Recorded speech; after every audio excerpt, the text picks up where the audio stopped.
Panginoon, salamat sa pagtanggap sa aking mga pagkakamali at kahinaan. Sa kabila ng lahat, ako'y tinanggap mo, Diyos na puno ng pag-ibig at kalakasan. Sa bawat sandali na ako'y nawawala, ikaw ang liwanag na nagbibigay ng gabay. Sa iyong mga kamay, ako'y natagpuan, nagbibigay ng kaluwagan sa aking kalooban. Salamat, Panginoon, sa iyong pag-ibig na walang hanggan, na nagpapawi sa aking mga pag-aalinlangan. Sa inyong biyayang walang kapantay, ako'y nabubuhay na puno ng pag-asa at saya.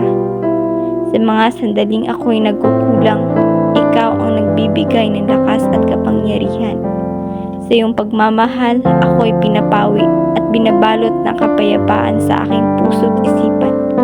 Panginoon, salamat sa iyong pag-akay, sa pagtanggap sa akin ng buong pagmamahal.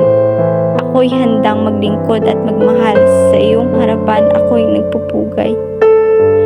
Lubos akong nagpapasalamat, Panginoon, sa iyong walang humpay na biyaya at awa. Sa iyong pagtanggap, ako'y nagbago. At sa iyong pangalan ako'y nagpupurit sumasamba. Panginoon, salamat sa iyong pag-ibig na walang hanggan at hindi naglalaho. Sa iyo ang lahat ng papuri at pasasalamat, aking Diyos, aking gabay, aking tanging tagapagligtas. Amen.